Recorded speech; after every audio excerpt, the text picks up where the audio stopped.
어떤 사람은 궁핍한 가운데서도 굉장히 충만한 삶을 삽니다.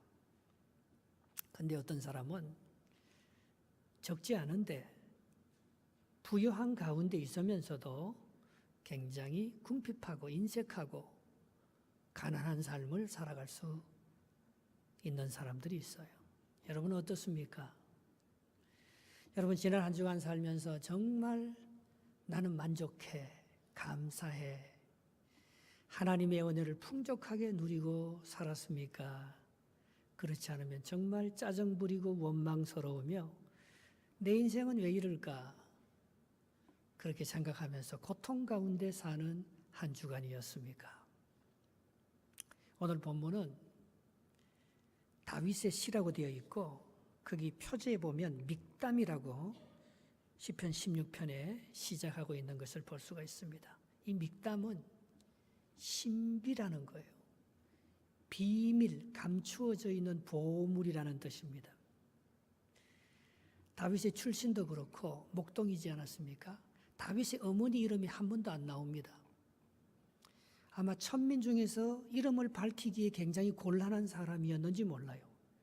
다윗의 형들과 다윗은 배다른 아이인지도 몰라요. 이새의 집에 사무엘이 기름 부으러 왔을 때도 첫째부터 일곱째까지는 이새 아버지가 다 소개하면서 막내는 목동으로 밖에서 일하고 있습니다. 이것이 다냐고 합니다. 한 사람이 있는데 걔는 너무 어리고 여기에 어울리지 않는다고 합니다. 사무엘이 그를 불러오라고 하잖아요. 다윗의 삶이 출생부터 그가 그렇게 풍족하고 넉넉한 인정받는 삶을 살아간 사람은 아니었습니다. 그런데 오늘 다윗이 하나님의 축복을 받고 하나님의 은혜를 받고 얼마나 풍족한 날마다 그를 채워주시는 하나님의 은혜를 체험하고 살았는지 오늘 시편 16편에 그는 하나님을 그렇게 노래하고 있는 거예요. 요한복음 2장에 보면 예수님께서 첫 번째 기적을 일으킨 장면이 나옵니다. 그게 어디 가서 행한 것입니까? 가나 혼인잔치에서 있었던 일입니다. 예수님의 어머니 마리아의 친척 중에 한 사람이 결혼식이 있어서 예수님과 제자들이 초대를 받았습니다. 그런데 예수님이 갔었을 때 그 잔치 중에 포도주가 떨어진 거예요. 마리아는 얼른 예수님께 와서 아들아, 포도주가 떨어졌다. 그렇게 얘기합니다. 그때 예수님께서 아니 그게 나하고 무슨 상관이 있습니까? 여자요. 아직 내 때가 이르지 않았습니다. 그렇게 대답합니다. 근데 마리아는 예수님께서 이 포도주 문제를 채워주시고 다 떨어진 이 잔치 마지막을 그냥 이렇게 섭섭하게 보내지 아니하고 손님들에게 풍성한 포도주를 대접하며 축복의 잔치가 될 줄 믿었어요. 그러면서 하인들에게 그렇게 말합니다. 주님께서 무엇을 시키든지 그대로 하라. 요한복음 2장 5절입니다. 그의 어머니가 하인들에게 이르되 너희에게 무슨 말씀을 하시든지 그대로 하라 하시니라. 그래서 예수님께서 물을 연회장에게 갖다 주라 하잖아요. 물로 된 포도주를 마시면서 보통 사람들은 처음에 좋은 포도주를 내고 취하고 나면 나쁜 포도주를 내는데 어디서 이렇게 좋은 포도주를 감추어 두었던가. 그게 믹담입니다. 그게 숨겨진 계시 보화입니다. 오늘 다윗같이 별 볼 일 없고 남으로부터 인정받지 못한 그 인생이 어떻게 충만한 그런 하나님이 채워주시는 은혜를 누리며 살 수 있었을까? 오늘 포도주가 다 떨어지고 우리 인생에 외로운 그런 이 정말 힘든 다 떨어져가는 우리의 이 갈급한 이 인생 속에서 어떻게 하나님께서 마리아의 이 잔치 자리에 풍족한 포도주를 주시면서 하나님께서 복된 삶을 만들어 가시는가? 도대체 하나님께서 채워주시는 풍족함은 어디로부터 나오는 것인가? 오늘 성경은 우리에게 말씀하고 있는 거예요. 다윗은 그 출처를 알았습니다. 5절 말씀입니다. 같이 한번 읽어보겠습니다. 5절 시작. 여호와는 나의 산업과 나의 잔의 소득이시니 나의 분깃을 지키시나이다. 아멘. 이 채워준다는 첫 번째 의미는 protect. 하나님께서 나의 산업, 나의 소득을 지켜주신다는 거예요. 나의 분깃을 지켜주신다. 그것이 채워준다는 의미라는 것입니다. 여러분, 우리가 아무리 뭘 가져도 독에 금이 가고 물이 새버리면 그것이 어떻게 축복이 되겠습니까? 우리가 가진 것을 누군가가 지켜주고 프로텍트 해줄 때, 내가 뭔가 울타리가 있어서 보호를 받을 때에 우리가 채워주는 거지. 아무리 채워주려고 해도 내가 보호를 받지 못하고 내 자신이 검간 독처럼 말입니다. 밑빠진 독처럼 물이 새어버린다면 하나님의 크신 은혜를 부어줘도 놀라운 축복을 받아도 그것은 채움을 받지 못하는 갈급한 그런 텅 빈 동아리로 남아있을 것입니다. 다윗이 600명의 자기를 따르는 군사를 데리고 사울 왕이 자기를 죽이려고 하니까 광야에 거합니다. 들판에 거합니다. 그런데 마침 그 옆에 누가 있었는가 하면 나발의 포도원이 있었어요. 나발의 그 양떼들을 지키는 우리가 있었습니다. 그래서 다윗이 그 옆에 있으므로 그 포도원과 그 나발의 그 양떼, 나귀들이요, 보호를 받는 거예요. 그래서 그들이 모든 원수의 공격이나 짐승의 공격으로부터 어려움을 당하지 아니하고 잘 그렇게 지킴을 받았습니다. 그런데 600명이 광야에서 이 다윗이 사울에게 쫓겨서 돌아다니니까 얼마나 배고프고 힘들어요. 그래서 염치불구하고 나발을 찾아가서 우리 군대 600명이 광야 생활하기가 너무 힘드니까 좀 먹을 것을 달라고 부탁합니다. 그 나발은 양만 해도 3,000마리가 있어요. 욥 다 물어가는 그 당대의 큰 부자였습니다. 그의 포도원은 넘치는 포도와 양식으로 넘쳐났습니다. 그런데 찾아온 다윗의 군대를 향해서 그는 요즘 종들은 주인에게서 떠나서 함부로 남의 우리에 쳐들어와서 뭘 달라고 하고 도둑질해 간다고 하면서 다윗은 누구고 이새의 아들은 누구냐고 난 그런 사람 모른다고 하면서 냉담하게 돌려보내는 것을 볼 수가 있습니다. 다윗이 보호하고 있었기 때문에 나발이 축복을 받고 다윗이 도적대가 아니고 정말 하나님의 뜻을 이루는 의로운 사람이었기 때문에 나발의 것을 훔쳐가거나 공격하지 않고 있었는데도 불구하고 모든 사람들이 다윗이 왜 고난을 받는지 사울 왕이 악해서 다윗이 견디질 못해서 광야를 헤매고 있는지 다 알면서도 그런 어리석은 자였습니다. 그는 너무나 인색한 자였습니다. 그가 어디로부터 보호를 받고 있는지 그걸 모르고 있는 영적으로 우매한 자였던 것입니다. 그래서 다윗을 돌려보내는 것을 볼 수가 있습니다. 다윗이 얼마나 화가 났겠어요. 왜? 은혜를 악으로 갚는 놈. 내가 저놈을 그냥 두지 않겠다고 하면서 나발을 죽이러 쫙 가는데 그 소식을 자기 나발의 부인 되는 아비가일이 듣고 말입니다. 집에 있는 모든 것을 가지고 양식과 포도주와 그리고 금과류와 모든 떡을 가지고 와서 다윗의 그 진노한 마음 앞에 풀어놓으면서 이런 고백을 하게 되는 것입니다. 사무엘상 25장 29절 말씀입니다. 같이 한번 읽어보실까요? 시작.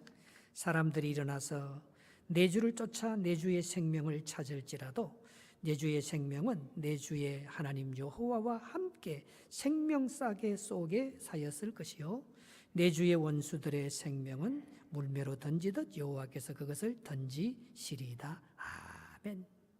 당신의 생명은 하나님과 함께 생명싸개 속에 갇혀 있다는 거예요. 당신은 하나님이 보호하고 있다는 거예요. 그래서 당신을 대적하는 모든 원수들은 물맷돌을 던짐같이 버림받지만 당신은 버림을 받지 않을 거라고 다윗을 축복하면서 다윗에게 그가 갖고 온 모든 선물들을 풀어놓는 것을 볼 수가 있습니다. 탐험가 리빙스톤이 이런 말을 했습니다. 하나님의 사명이 있는 사람은 죽지 않는다. 그래서 제일 먼저 아프리카로 들어가서 선교사로 아프리카를 탐험하며 그들에게 복음을 전한 사람이 리빙스톤입니다. 다윗 왕이요, 당신은 왕이 될 사람 아닙니까? 당신은 하나님이 함께, 하나님이 보호해 주는 사람 아닙니까? 누가 당신을 죽이려고 한다던데도 아무도 당신을 해치지 못할 것입니다. 하나님이 당신의 방패입니다.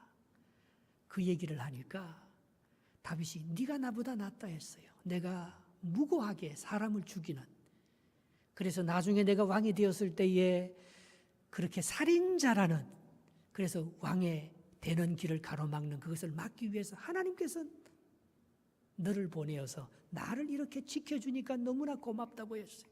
네. 여러분, 우리의 삶 속에 위기가 닥치고 분노가 일어나고 또 우리가 보호를 받고 있으면서도 나발처럼 보호받는 줄도 모르고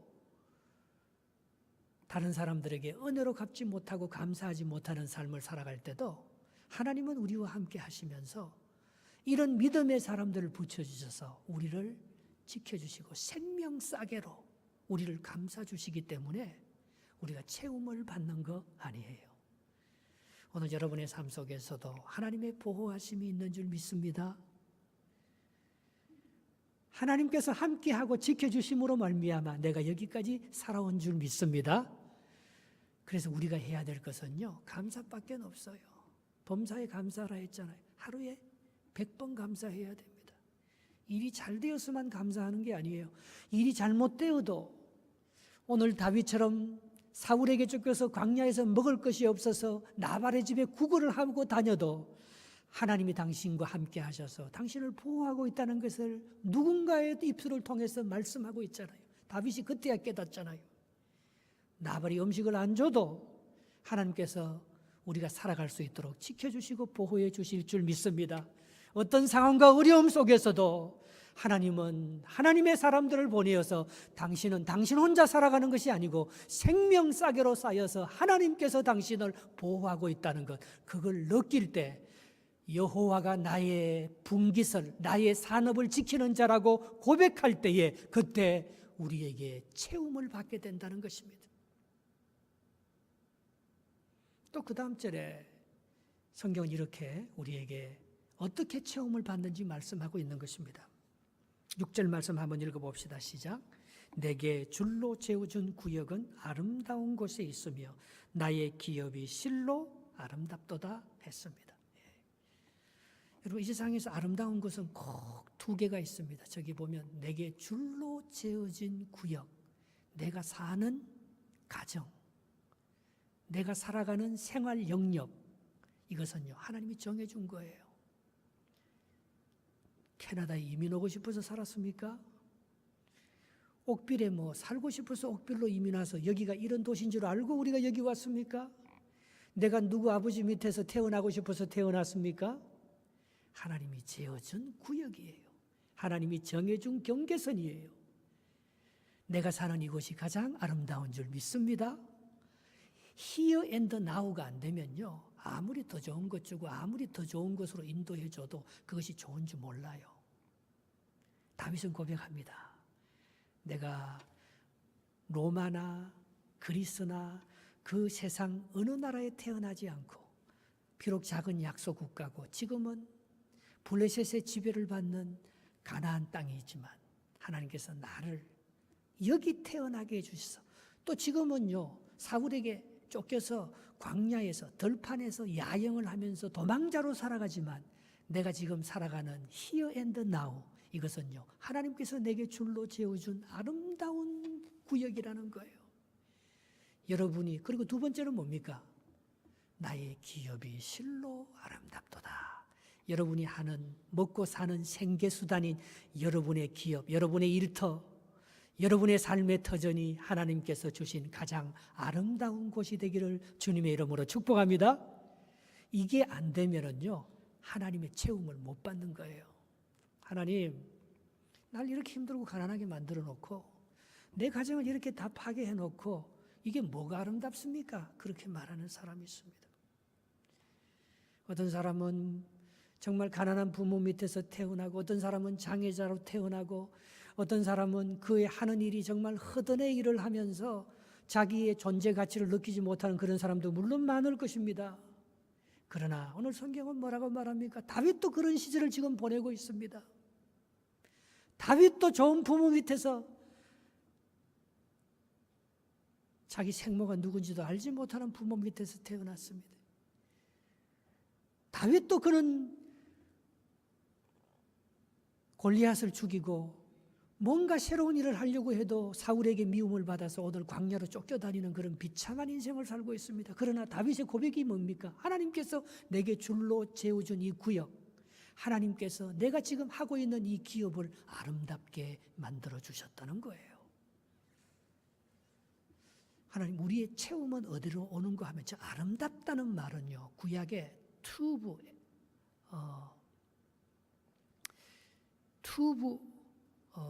메오드라는 뜻인데요. 이거는 언제 쓰는가 하면 하나님께서 6일 동안 천지 만물을 만들고 나서 하나님이 보시기에 심히 좋았더라. 그게 투브 메오드예요. 매우 아름답다. very good이라는 뜻이에요. 아름답다. 신약에서도 저 아름답다는 용어를 어디에 쓰는가 하면요, 베드로전서 2장 20절에 이렇게 사용하고 있습니다. 같이 한번 읽어보겠습니다. 죄가 있어 매를 맞고 참으면 무슨 칭찬이 있으리요. 그러나 선을 행함으로 고난을 받고 참으면 이는 하나님 앞에서 아름다우니라 했습니다.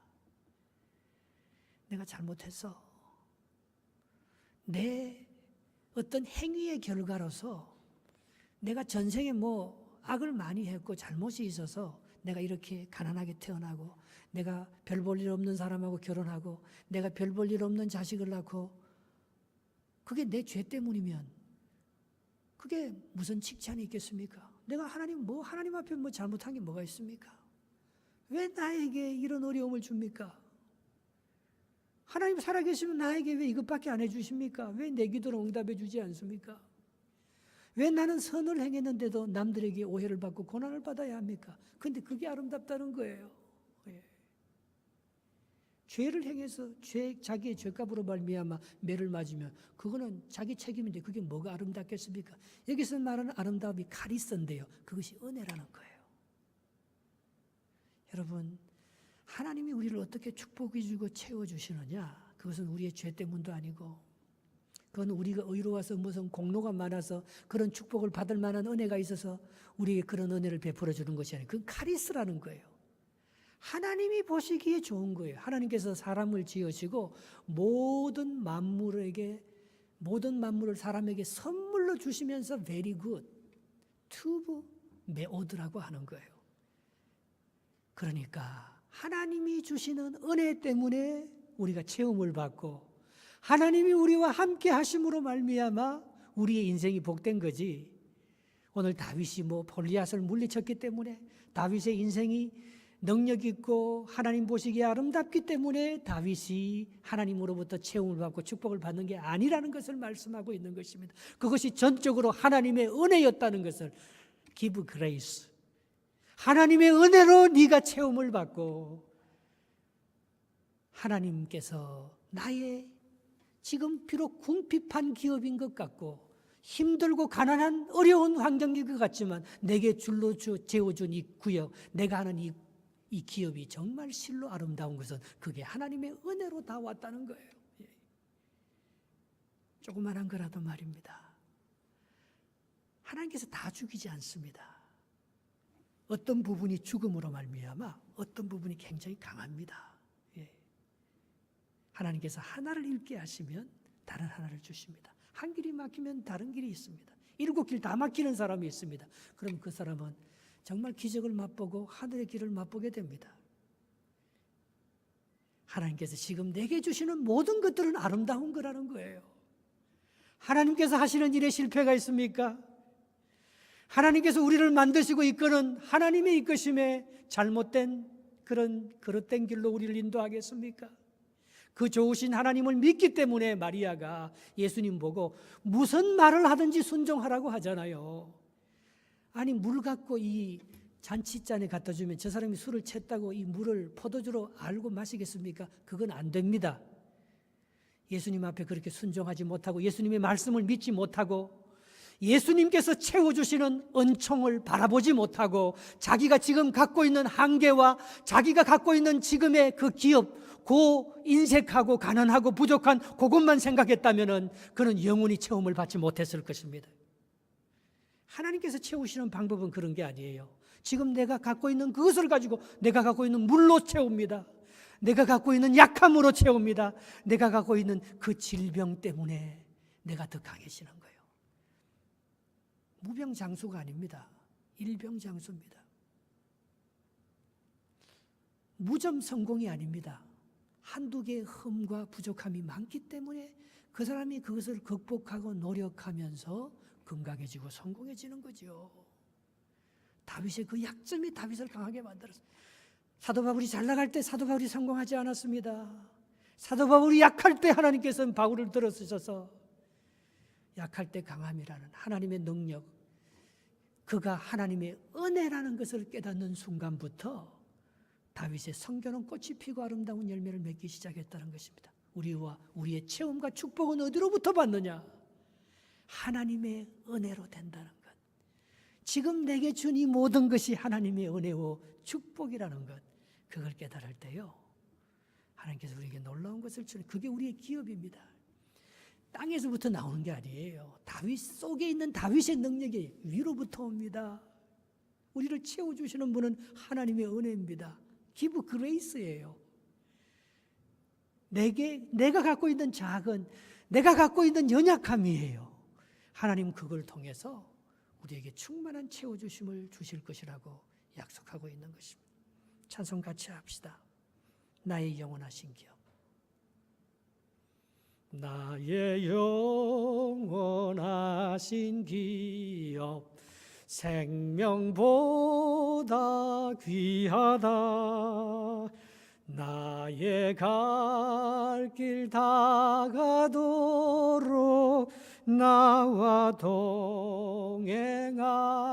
동행하소서.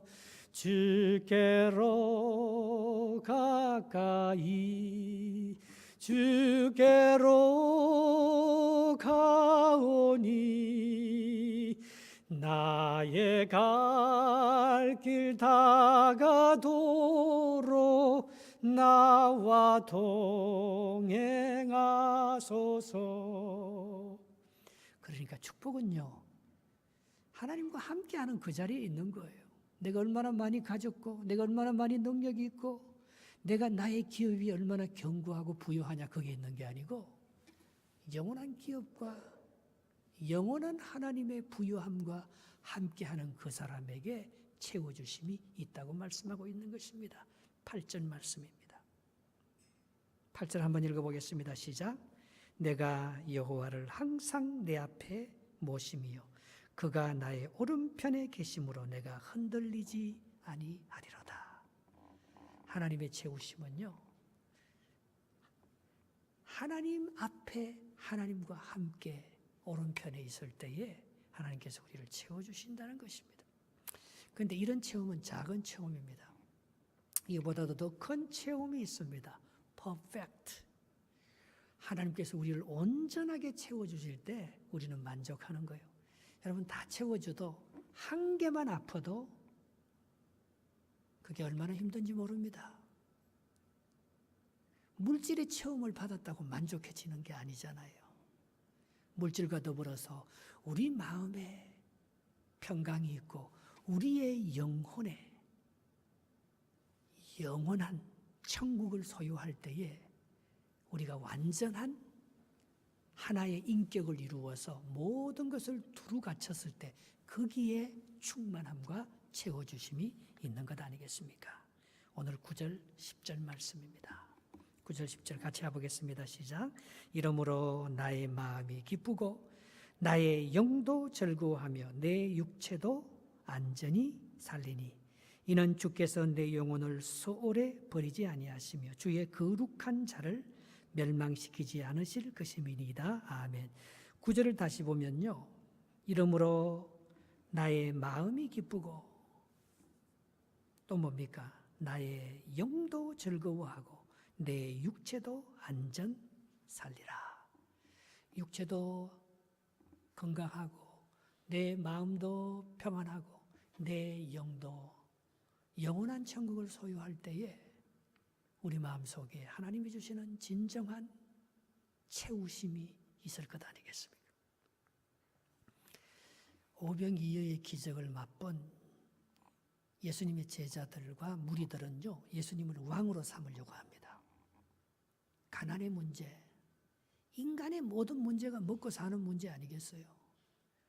먹자고 이렇게 수고하고 이렇게 이민 와서 잘 먹고 잘 살자고 이렇게 공부하고 힘쓰는 것 아니겠어요, 결국은. 그런데 보리떡 5개, 물고기 2마리로 예수님께서 5,000명을 먹고 12강주를 남겼을 때 사람은 이분이 우리의 메시아다, 이분이 우리의 왕이라고 다 얘기합니다. 그때 예수님께서는 마음을 좋으면서 빨리 제자들을 베세다 건너편 바다로 배 타고 보냅니다. 그리고 자기는 무리들을 흩어지게 하면서 자기는 조용히 산에 올라가서 기도합니다. 그런데 제자들이 건너편 게네사렛 호수를 지나가면서 큰 바람과 풍랑을 맞아서 이 배젓기가 힘들어하는 거예요. 예수님께서 기도하다 그걸 아시고 무리를 걸어서 제자들이 있는 곳으로 걸어오십니다. 그런데 제자들이 놀라서 유령이라 너무 두려워해서 이건 지금 바다가 뒤집힐 것 같고 이거 견디기도 힘드는데 갑자기 웬 사람이 나타났는데 귀신이 자기를 죽이러 왔는 줄 알고 유령이라고 그렇게 소리칩니다. 그런데 예수님께서 하시는 말씀이 뭐예요? 하지 마라. 내니 두려워 말라. It is I. Don't be afraid. It is I. Don't be afraid. 보니까 유령이 아니고 예수님이거든요.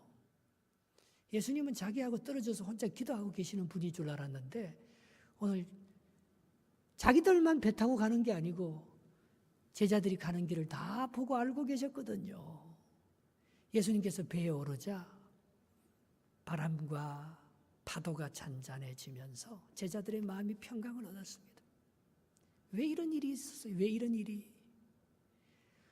오병이어의 기적을 맛보다가도 물질만 가지고 먹을 것만 있다고 해서 그들이 평강한 게 없잖아요. 마음에 두려움이 많으니까 뭘 조금만 한 소리를 들어도 누구한테 무슨 상처를 조금만 입어도 내가 갖고 있는 그 풍성함과 부유함을 다 잃어버립니다. 환경에 조금만 바람이 불어도 지난번 그렇게 하나님께서 지금까지 지켜줬는데 이 바람이 제일 센 것 같아서 이 바람은 내가 못 이길 것 같이 느껴질 때가 많습니다.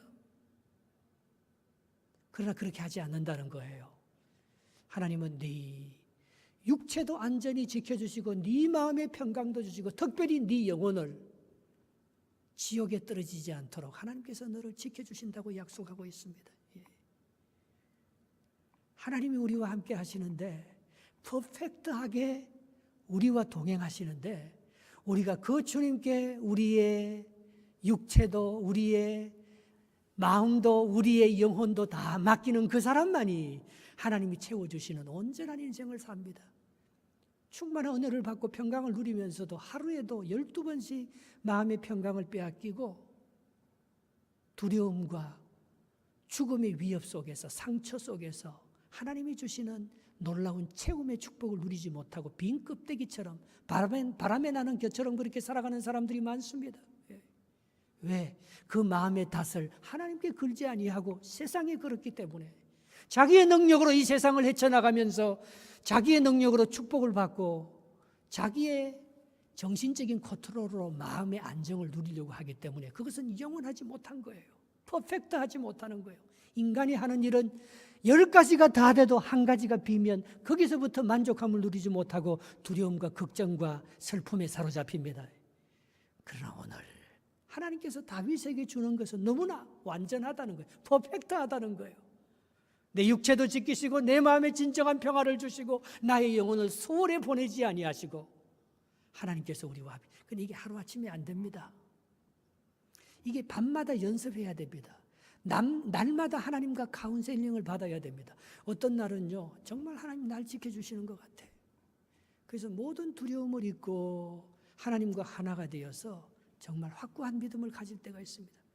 그러다가 내 마음이 상처를 받고 내 육체에 조그만 병이 생기면 어느새 또 두려워합니다. 믿음은 다 사라집니다. 하나님이 이번에는 나와 함께 하지 않을 것 같이 느껴집니다. 내 인생은 왜 이렇게 고달프냐고 그렇게 고백하게 됩니다. 그걸 다윗이 매일 밤마다 하나님과 카운셀링을 하고 매일 밤마다 하나님의 인도합 교훈을 받으면서 주님과 계속해서 선한 싸움을 싸우는 거예요. 그것이 7절 말씀입니다. 오늘 보면 7절 한번 읽어보겠습니다. 시작. 나를 훈계하신 여호와를 송축할지라 밤마다 내 양심이 나를 교훈하도다. 야, 이런 시편의 말씀을 볼 때마다요, 정말 가슴이 감격스러워요. 주께서 나의 카운셀링, 저기서 나를 훈계한다. 주께서 나의 카운셀러라는 거예요. 주께서 날마다 나의 양심을 교훈해. 주께서 나를 주께서 나를 인스트럭트한다는 겁니다. 여호와가 나의 목자시니 부족함이 없으리로다.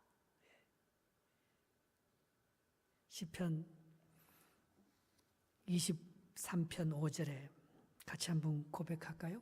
주께서 내 원수의 목전에 내게 상을 차려주시고 기름을 내 머리에 바르셨으니 내 잔이 넘치나이다. 내가 원수를 죽이고 이기려고 안 해도 하나님은 원수의 목전에서도 내게 밥상, 축복의 밥상을 차려주셔서 먹고 마시게 다 해주셨다는 거예요. 나는 퍼펙트하다는 거예요. 내 삶은 조금도 부족함이 없다는 거예요. 저는 밤마다 시편 23편을 꼭 암송하고 잡니다. 여호와는 나의 목자시니 내게 부족함이 없으리로다. 그가 나를 푸른 초장으로 쉴만한 물가로 인도하시는도다. 내가 비록 사망의 엄침한 골짜기로 다닐지라도 해받음을 두려워하지 않는 것은 주께서 나와 함께 하심이라. 주께서 내 원수의 목전에서 내게 상을 차려주시고 내 머리에 기름을 부으셨으니 내 잔이 넘치나이다. 퍼펙트하게 나를 인도하시고 이끌어가시는 그 하나님의 임재를 바라볼 때에 우리가 정말 하나님의 채우심을 경험하지 않겠습니까? 그러나 이것만 가지고도 부족해요. 마지막에 하나님께서 우리에게 뭘 채워주시느냐? 마지막 절 다윗의 고백을 한번 봅시다. 11절입니다. 11절 시작. 주께서 생명의 길을 내게 보이시리니 주의 앞에는 충만한 기쁨이 있고 주의 오른쪽에는 영원한 즐거움이 있나이다. 아멘. 생명의 길로 나를 인도하시, 영생의 축복을 주시는 거예요. 이것까지 체험 받은 사람만이 완전한 체험을 받았습니다. 사도 바울이 실라와 함께 빌립보에 복음을 전하는데 그 귀신 쫓아냈다고 그 귀신 점을 치면서 돈을 버는 주인이 그를 고발해서 빌립보 감옥에 갇히지 않습니까? 그때 사도 바울이 말입니다. 기뻐하고 즐거워하면서 하나님께서 우리를 빌립보 감옥으로 보내는 것을 찬송하고 감사하지 않습니까? 예. 여러분, 어떤 사람이 생명의 길로 가고 영원한 만족함을 누릴 수 있느냐? 그것은요, 자꾸 나를 하나님께서 고통스럽게 만들고 비워가게 만들고 힘들게 만들면서 하나님의 생명을 덧입어서 어떤 환경 속에서도 비굴하거나 어리석거나 인색하지 아니하고 하나님이 주신 은혜로 살라고 우리에게 그런 고통을 주는 거예요. 채움은요, 비움으로부터 옵니다. 저 밑바닥까지 내려간 사람만이 정말 새로운 용기와 은혜를 덧입고 일어나는 거예요. 여러분에게 고통이 있습니까? 그건 하나님께서 여러분들을 채워가는 방법이에요. 여러분에게 질병이 있습니까? 그건 하나님께서 여러분들을 강하게 하는 방법이에요. 안 그러면 내 힘으로 하니까. 하나님을 의지함으로 하나님께서 준 고통이 있기 때문에 이 길로 안 가고 이 길로 가는 거잖아요. 상처를 받고 내가 하고 싶은 대로 못하기 때문에 하나님의 뜻을 이루면서 주님이 원하는 생명길로 가게 되는 거죠. 내가 그 생명길을 어딘 줄 알고 찾아갈 수 있겠어요. 내가 가는 길은 생명길이 아닙니다. 평탄하고 좋은 길이기 때문에 막혀있는 길입니다. 그래서 진짜 축복이 뭐예요? 진짜 풍족함을 받는 사람이 누구예요? 주는 자예요. 베푸는 자예요. 낮아지는 자예요. 섬기는 자예요. 요한복음 6장 38절 읽고 기도합시다.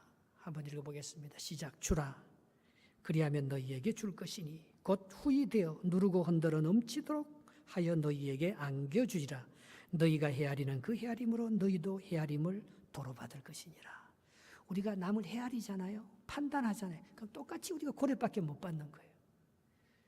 그러나 베풀고 주고 비우고 나누고 섬기면 말입니다. 하나님이 채워주시는 놀라운 은혜를 경험하게 됩니다. 그래서 어떤 사람이 예수를 믿고 시간이 지나면서 자꾸 감격을 잃어버린대요. 그 이유가 뭐겠어요?